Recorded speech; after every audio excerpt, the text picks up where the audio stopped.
మంత్రి గారి దృష్టికి తీసుకెళ్తున్నాను. ఇప్పుడు మెడికల్ హాస్పిటల్స్లో, గవర్నమెంట్ హాస్పిటల్స్లో అధ్యక్ష, ట్రీట్మెంట్కి వెళ్తే మందులు లేవంటున్నారు. మందులు బయట నుంచి ప్రొక్యూర్ చేసుకొని వస్తే ట్రీట్మెంట్ ఇస్తామంటున్నారు. కానీ పేదవాళ్ళు గవర్నమెంట్ హాస్పిటల్స్లోకి వెళ్తారు. వాళ్ళు మందులు కొనే స్తోమత ఉంటే గవర్నమెంట్ హాస్పిటల్స్కి వెళ్ళాల్సిన అవసరం లేదు, ప్రైవేట్ హాస్పిటల్స్కి వెళ్ళగలుగుతారు.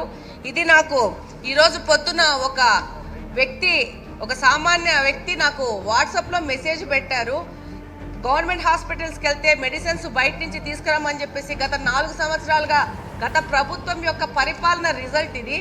మెడిసిన్స్ లేకుండా చేసి పెట్టారు హాస్పిటల్స్లో.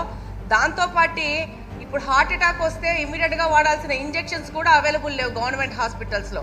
వాటిని కూడా మీరు దాని మీద కూడా దృష్టి సాధించాల్సిన అవసరం ఉంది అధ్యక్ష. ఇంకొకటి ఏంటంటే సైకియాట్రిక్ ప్రాబ్లం ఉన్న వాళ్ళకి సైకియాట్రిక్ మెడిసిన్స్ అస్సలు అందుబాటులో లేవు హాస్పిటల్లో. ఆ మెడిసిన్స్ చాలా ఖర్చుతో కూడుకున్నవి. అవి గవర్నమెంట్ హాస్పిటల్స్లో అవైలబుల్గా పెడితే మనము పేద ప్రజలకు చాలా సేవ చేసిన వాళ్ళం అవుతాము.